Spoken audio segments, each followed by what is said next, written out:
our country President Kennedy has been shot. One small step for man. To be self-evident that all men are created equal. Mr. Gorbachev, tear down this wall.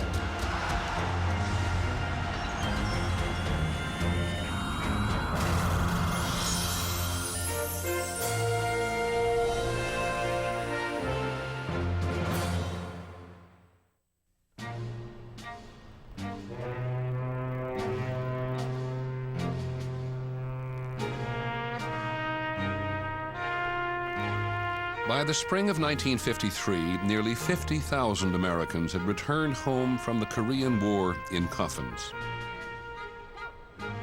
People at home continued to wonder how much longer they would have to endure this strange war being fought in a strange land. I had two brothers who were serving in Korea at the same time. And I was scared to death because I wanted my brothers to come home. And when they came home, it was like, thank you, Lord. Greatest day in the world. In that summer of 1953, the U.S. finally reached a truce agreement with the North Koreans and the Chinese. And Americans tried to put another war behind them. President Eisenhower had kept his campaign pledge to resolve the Korean conflict. Now he hoped to make America's domestic life his priority. I believe in the future of the United States of America. He was going to really take care of the United States. He was going to take care of us personally. And it was a good feeling. The time was right for Dwight Eisenhower. One of the things that Ike most wanted to do when he became president was to lower the rhetoric and lower the sense of crisis.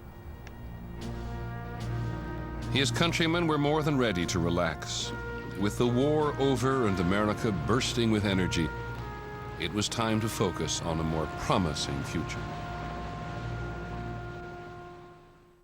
By 1953, the American people had been dealing with one crisis or another since 1929. The Great Depression, World War II, the Berlin blockade, and then Korea. Eisenhower felt it was now time to turn back the clock to the America of his childhood, a simpler country, where it turned out white males had the last word and where women kept the home fires burning, and the business of America was business. At first, many Americans seemed happy to oblige. But as the decade wore on, Eisenhower and they would discover that not everyone was ready to return to the old way of doing things.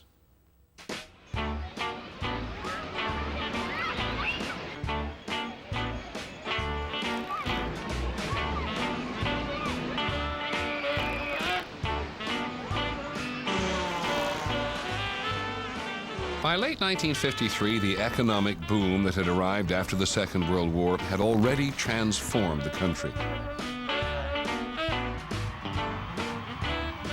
We were a self-confident people for the first time since 1929. People putting money in the banks. The real wages were going up 4.5% a year. It's just incredible to think about that now. America in the 1950s was very rapidly becoming a consumer society. People were buying more and selling more than ever before in history. For the first time, more Americans were doing white-collar work than manual labor. Advertising, marketing, and public relations were now the preferred professions. Well, I can certainly do with 8,000 or 10,000, but I don't know anything about public relations. Who does? You got a clean shirt, you bathe every day, and that's all there's to it. In the shadow of the Cold War, it seemed almost patriotic to be part of the American economic miracle, to be a member of a corporate team and follow its rules. When I became a salesman, like the man with the gray flannel suit, I was told where to buy my clothes. It might not have been a gray flannel suit, but it better be a blue one. And there was a lot of choices of colored shirts as long as they were white. You called attention to yourself if you deviated from the norm, and nobody did. Nobody did. We all looked the same. I think people kind of like to be dressed alike and to follow the same sort of social customs. You were expected to have at least 2 drinks at lunch, preferably martinis. If anyone said, "I'll have a Perrier," they would have been laughed at. And when they advertised for secretaries, they specified good-looking. It was not a good time for women in the workplace. Miss Lawrence, this is Mr. Rath. Miss Lawrence will be your secretary. How do you do, Miss Lawrence? Very glad to meet you, Mr. Rath. We always give a new man the prettiest secretary. There were no female managers. None. It wasn't even considered.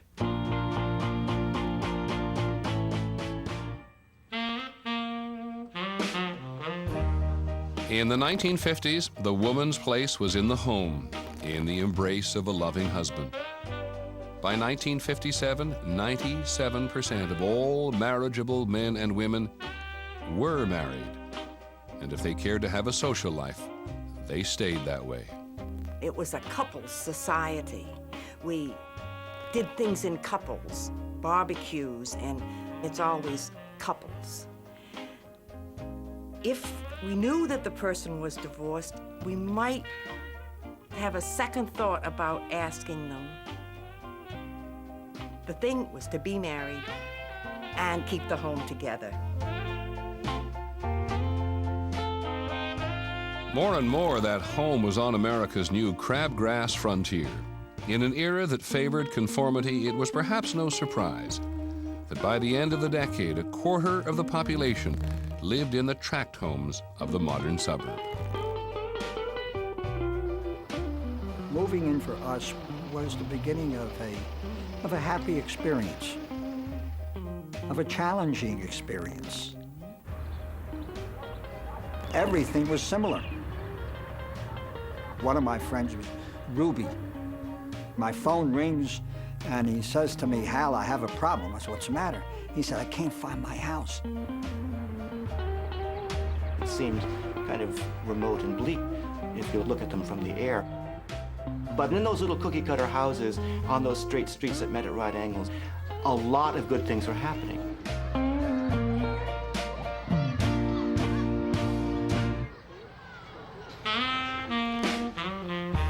Children were being born at a very fast rate.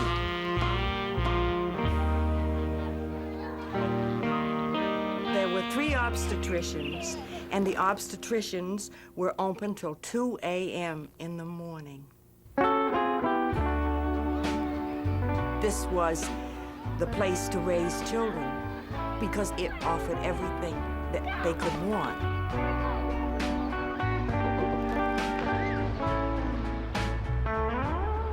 I was here at my own home, across the street at the neighbor's home, down the block at a friend's home, without any restriction, without any feeling that I was violating anyone's territory. The emotional core of the early 1950s was all about stability. Both my parents had experienced the Depression, both my parents had experienced the war. I know that they looked upon their little house in Lakewood as a refuge from many of the things that had troubled their early lives. The activities were centered around the home. We had a lot of parties. People were of the same age. Our interests were alike. We came together that way. We seemed all to be interested in what we were doing for the good of all of us. It was a fabulous life.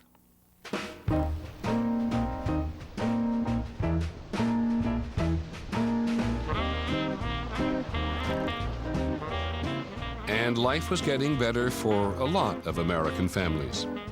Propelled by the powerful economy, they were stepping into the middle class at a rate of more than $1 million a year.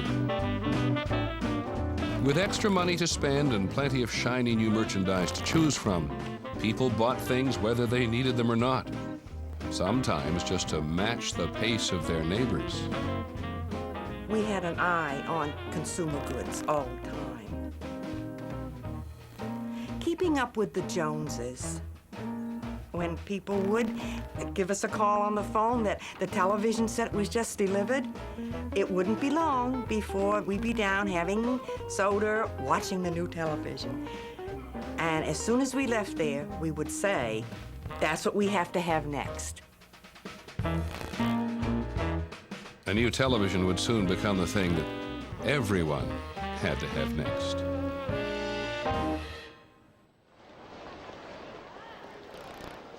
It was in the early 1950s that one of America's most intense love affairs blossomed most brightly. We plug this thing in and turn on this box, and there are people there. Well, I want to tell you, we did not move for days. You sat in front of that set even when there was nothing on but the test pattern. You thought, you can't tell, they're liable to put on something right now. Television sets were rapidly becoming affordable for the average consumer, and as they did, the demand for new programming became overwhelming. That's right, boys and girls. Most television programs aired live with all the flaws of a live performance. Yet even with mistakes, most viewers loved the tube. The television business was a sandbox where you could go in with almost any idea and you have a chance to do it. It was an amazing period of time. Radio, long the staple of family entertainment, was virtually abandoned. Nimble talents like Milton Berle and the famous newscaster Edward R. Murrow made the transition to the new medium. It brought us news. It brought us dramas. It had become an integral part of our life. And it wouldn't be unusual for your doctor to say, I'll see you at 7 o'clock on Tuesday, and you would say, I am very sorry. I Love Lucy is on. I have to see I Love Lucy. By the mid-1950s, only a few years after their commercial introduction, television sets were in 3/4 of American homes. People now spent a third of their waking hours in the glow of the box. Lured by entertainment, they became a captive audience for the salesman.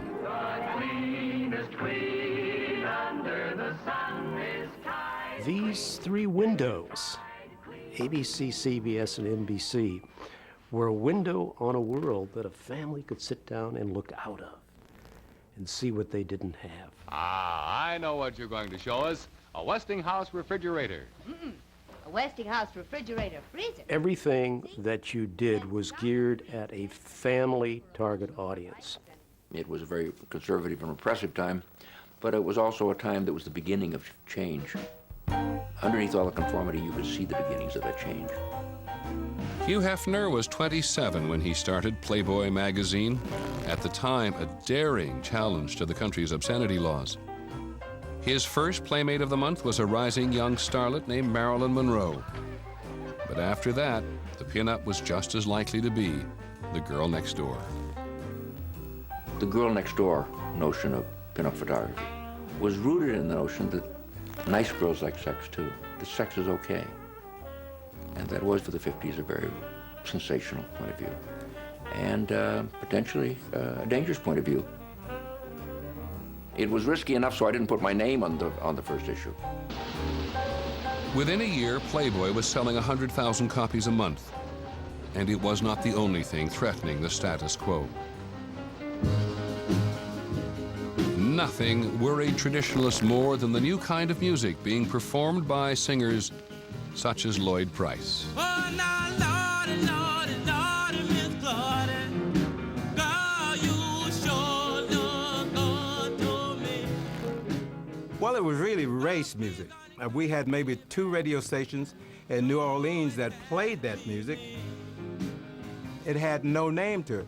It was just music. Ready, set, go, man, go. I got a gal that I love so By 1955, the music did have a name. Rock and roll, and young people everywhere were listening to it.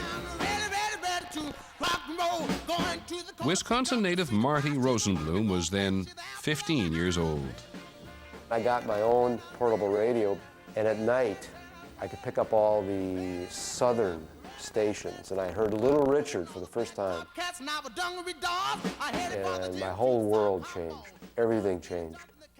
I would call WAPL in Appleton, Wisconsin, and ask them to play Little Richard, and they said that the station manager wouldn't allow Little Richard on the radio because his was the devil's music. So I knew he was good. It was a much more infectious kind of music that we'd ever heard before. And it had an edge. There were suggestive things in it, and you know, it was kind of risque, and the parents were saying, this is going to ruin our kids. Their concern was that their daughters and even their sons was falling in love with black people. Sam Phillips was the owner of Sun Records, a Southern music label. You know what my answer was from day one was, I truly can look you straight in the eye and tell you they're not falling in love with black or white or green or yellow. They're falling in love with the vitality of the music. And it wasn't long before white musicians like Bill Haley and his Comets were making the charts with rock hits of their own.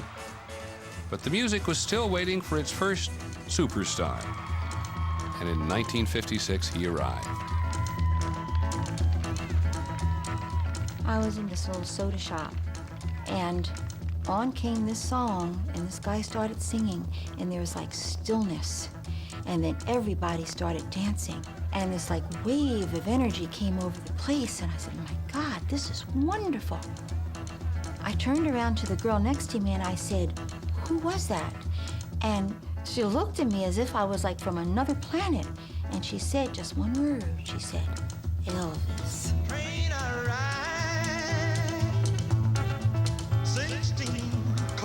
The year that I saw Elvis Presley, the electricity was so high, had you put that much energy in work, you would have collapsed.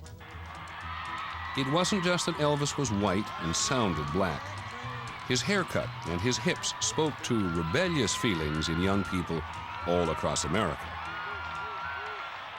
And the funny thing is that you screamed so much you really couldn't hear him, but you felt you had to scream. I mean, it was just... Kids were screaming with joy, and parents were screaming in protest. Elvis may have been white, but his songs and his moves still offended many. In July 1956, Elvis Presley's act was called vulgar and suggestive by the tremendously popular columnist and television show host Ed Sullivan. Less than 2 months later, Sullivan booked the singer on his show. Ready, set, go and go. I got a gal that I love so. It's the minister of culture in America, and the minister of morality, surrendering to the youth culture. And therefore, that's a very big political moment. We cannot hold the line anymore. If I hold the line and keep Elvis off, I'm going to fail. And that's a very important moment. His going on Ed Sullivan symbolized that it had happened. Rock and roll. Rock and roll was here to stay. It had become the soundtrack for a new era of change.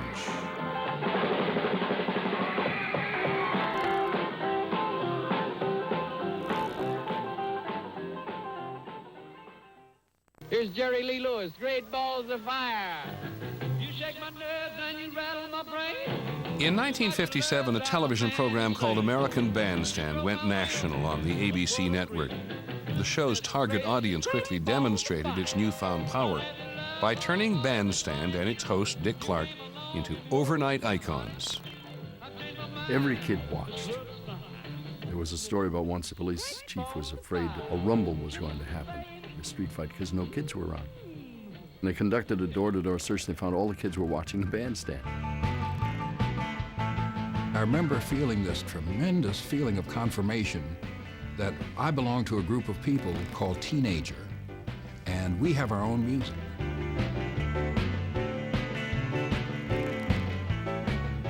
All of a sudden, you know, I felt that I could express myself. I could be free. I could dance and I could shake around and I could have fun. There was no stopping us, you know? The parents didn't have a chance. What must a poet look like? Should he have long... Another way that the young were breaking away was through their use of language. The beat movement thrived in the coffee houses of New York's Greenwich Village. As the wipers squeaked in time on the glass, like angry reptiles running from an enemy. The village has a life and language all its own. If you dig it, you're hip. If you don't, man, you're square. Beatniks were the forefathers of the 1960s counterculture, challenging the conformity of the 50s by ridiculing mainstream values. My mom wanted a new kitchen. She wanted new appliances. That was her self-identity. And the Beats were saying, why are you identifying with material things? There's more. An even more significant challenge to the complacent 50s came from America's black community. Living in the consumer society but having few of its advantages, they chose this moment to make white America live up to its ideals. Amazingly, 50s America had moved little beyond the days of Jim Crow. Particularly in the South, life among blacks and whites remained separate and unequal. There was no way you could be black in this country and not be affected by it. Here I was selling millions of records around the world, hero everywhere, and I couldn't get a hot dog in Baltimore unless I went to the back door. It wasn't right, but that's just how it was. That was just life. On December the 1st, 1955, on a public bus in Montgomery, Alabama, life began to change.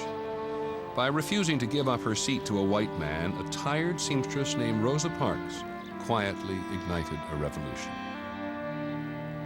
The day that Rosa Parks was arrested, a low murmur went through the whole city. And overnight, this thing bloomed.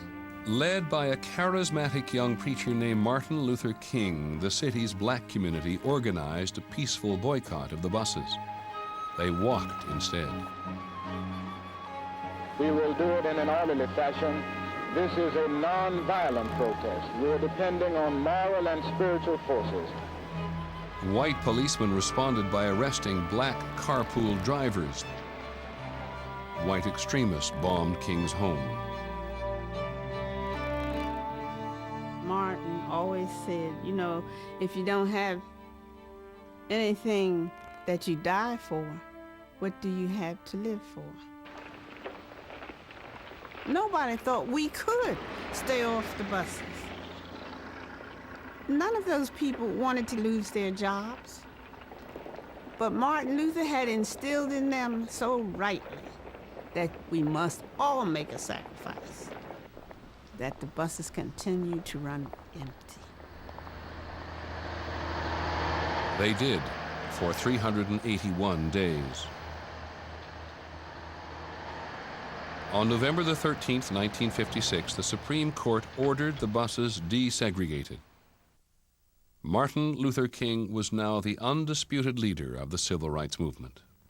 The colored population idolized Martin Luther. We are not going back to the buses bragging about a victory. People experienced a self-esteem that they had never experienced before. And they had been given for the last 12 months. A light, a beacon at the end of the tunnel. That light reached Melba Beals, a 15-year-old high school student in Little Rock, Arkansas.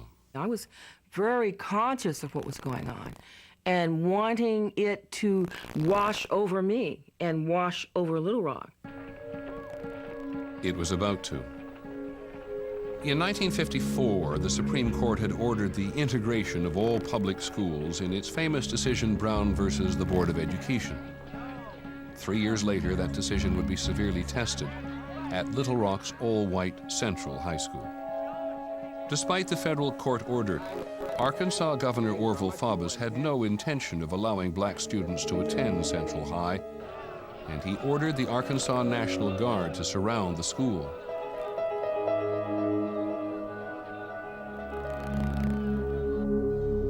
On September the 3rd, Melba Beals and 8 other black students walked towards Central High. One, Elizabeth Eckford, became separated from her friends and was surrounded by a white mob that included Ann Thompson. There was just a lot of electricity in the air. It was almost a circus-like atmosphere. All these parents on the sideline urging us on and telling us, you know, get out there, don't let them get in. There are mobs on her heels, you know, like dogs, nipping at her. Policemen are watching this. Every time she tries to step between them, they close ranks on her. If Central High was to be integrated, it would have to be by order of the president. Eisenhower was at first reluctant to interfere. His record on civil rights was not a good one until 1957, in the crisis at Little Rock. And there, a fundamental question was dealt with. Do the states have the right to impose their own social order in defiance of federal court orders? Eisenhower answered it decisively, said, no, we have made a national commitment. We are going to desegregate this society. And if it takes the 101st Airborne to do it, so be it.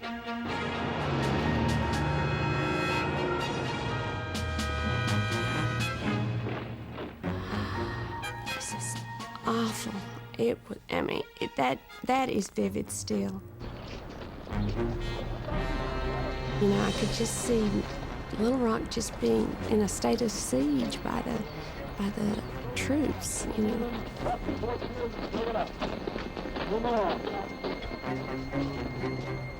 That was real fear.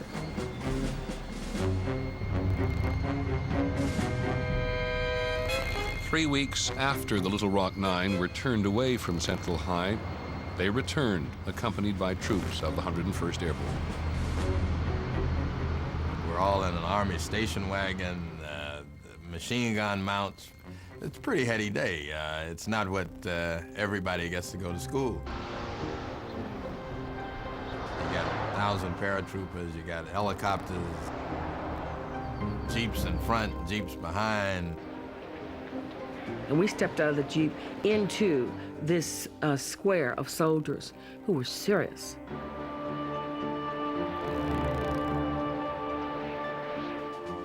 You know, as I walked up the steps that day at Central High School, I can remember the click of the leather boots on those stairs.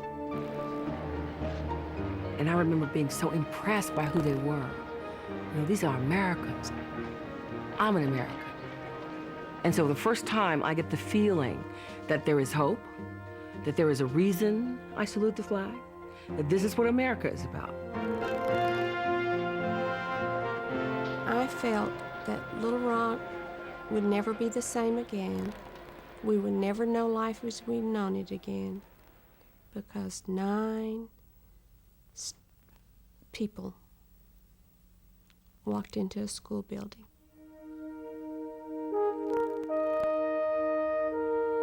My teenage models had been the kids who danced on American Bandstand. And all of a sudden come the Little Rock Nine.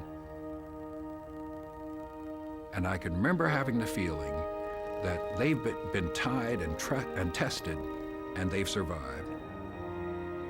Someday, in some way, I'm going to be tested this way too.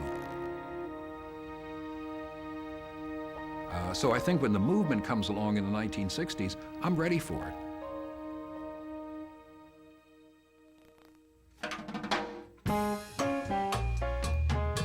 By the late 1950s, driven by the powerful economy, the American people's long-running fascination with automobiles was changing the very fabric of the country. The car came to be the dominant symbol of American life and had an impact on American life that is difficult to exaggerate. Americans were now confronted with a dazzling array of choices on the showroom floors. So many that for the first time, people began to view cars the same way that they once viewed clothes or hairdos, as an emblem of their personality. Ford Thunderbird. Even the name had a ring to it. A yellow station wagon. A station wagon provides room in the back to carry the lawnmower that's broken. My boyfriend drove a Chevrolet, and I thought, that's the prettiest car I've ever seen in my life. I felt like a queen in that car. General Motors had a budget the size of Poland's. Nationwide, every seventh job was related to the automobile industry. The term drive-in became a part of the language. There was a national hotel chain created entirely for road travelers, and a restaurant that spoke exclusively to a newly mobile country.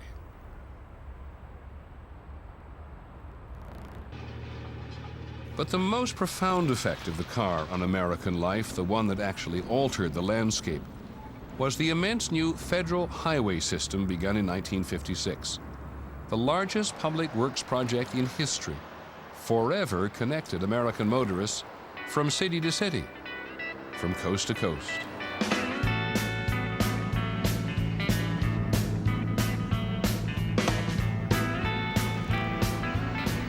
We used to study those maps, which would show you proposed interstate highway under construction, and then the payoff, completed and open. And we'd get on those interstates and run those great big cars with the big fins on them.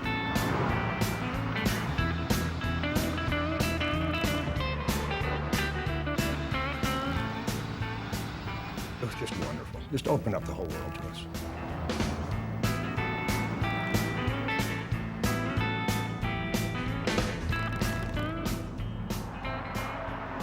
What most Americans did not realize was that the freeways had been built with an ulterior motive. The overpasses freedom-loving motorists were driving under were built 15 feet high in order to allow the easy movement of missile systems. President Eisenhower approved the project in part because he wanted military traffic to be able to move easily in the event of a national crisis. In the frivolous 1950s, people lived under the ever-darkening shadow of the Cold War. The U.S. and the Soviet Union each now had massive arsenals at their disposal. The Cold War struggle seemed to be everywhere. In Hungary, when people rebelled against the Russian occupation in 1956, they believed that America would intervene on their behalf.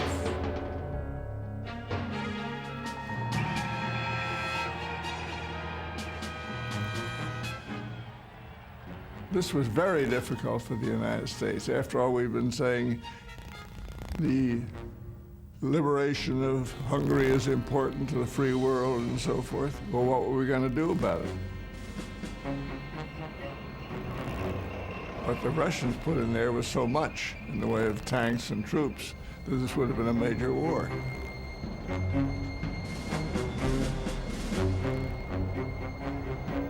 It's just heartbreaking. At the height of the crisis, with the Russian tanks on the street below, these kids in Hungary had control of the radio station, and they were broadcasting, SOS, SOS. The tanks are here. We need help. You promised to help us. Where is our help? And there was no answer. Maybe 10,000 Hungarians died at the altar of the superpower competition, a competition that was taking on apocalyptic overtones.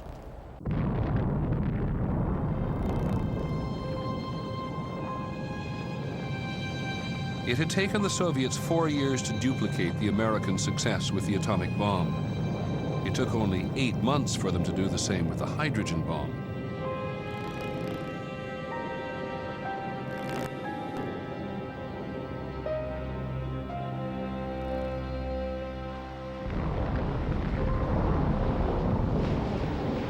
Well, there wasn't any doubt that everybody was building them as fast as they could.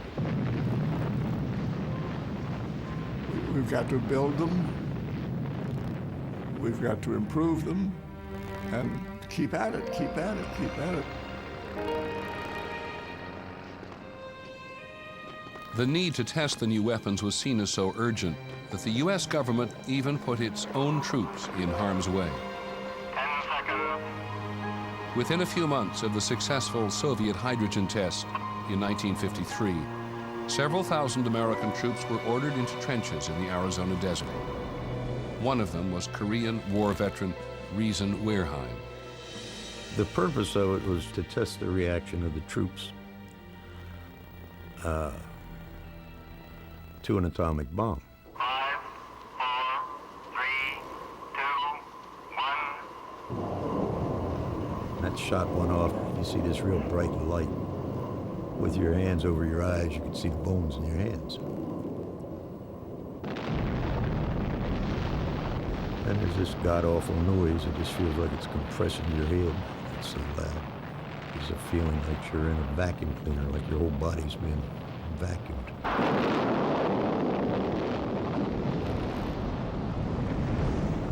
The house that was in front of us was no longer in front of us. It was gone.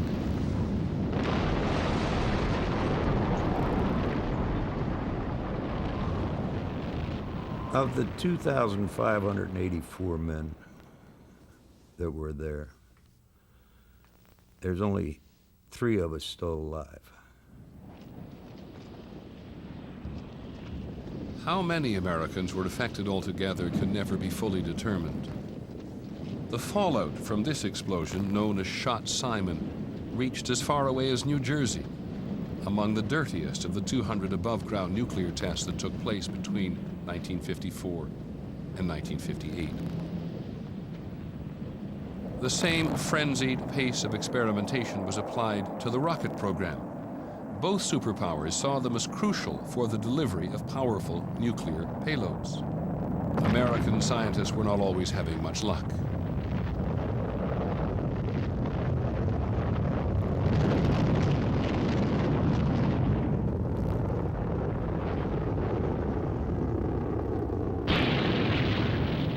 I saw the rockets that were pointed north go south, and those that were pointed south go north.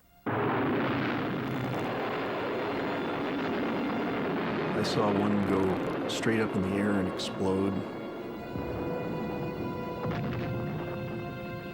I saw one go straight up and come straight back down again. But never during those 100 launches did I see anything go right.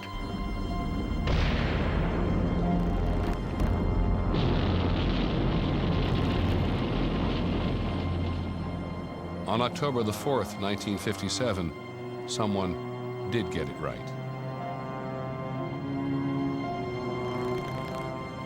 We say, attention.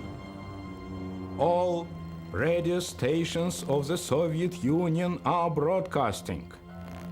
The first artificial Earth satellite in the world has now been created. This first satellite was today successfully launched in the U.S. This beep, beep, beep, beep, what is it? Sputnik. Sputnik is around the globe. Who did it? We did it. The Soviet Union. First in the space.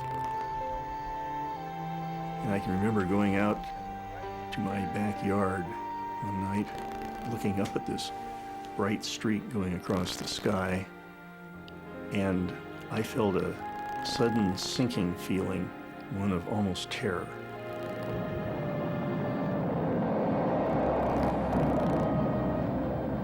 Now, suddenly, you've got Soviet missiles that can reach into the Dakotas, can hit Chicago.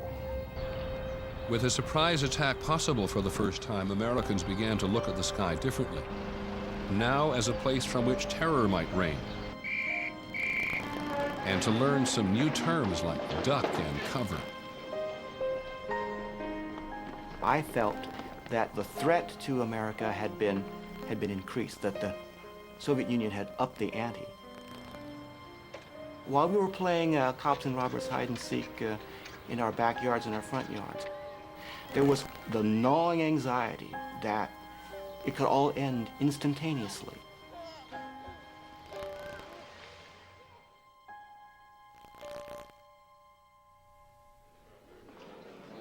July 25th, 1959, at a U.S. exhibition in Moscow, Soviet Premier Khrushchev and American Vice President Nixon discussed the relative merits of communism and capitalism. There are some instances where you may be ahead of us.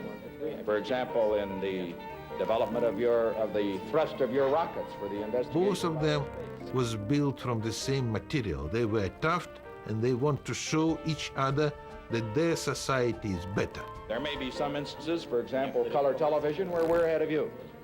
But What became known as the kitchen debate seemed to demonstrate America's new insecurity in the world. You never concede anything.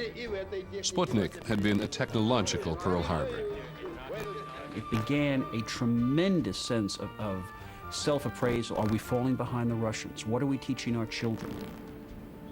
I remember Life magazine doing a whole spread on contrasting a Soviet and an American high school. And little Ivana and Ivan were studying rocket physics, and Jim and Sue were bopping in the high school gym.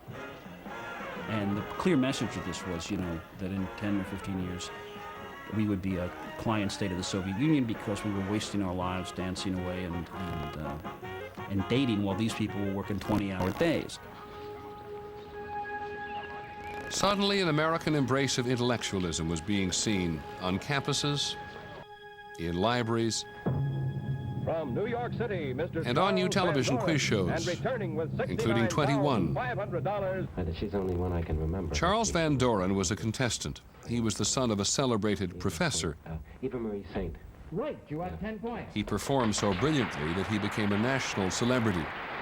Did he behead Captain Howard? He did. You got 18 points. Every day he received hundreds of letters telling him he was America's hope for a more cerebral future. It was a false hope.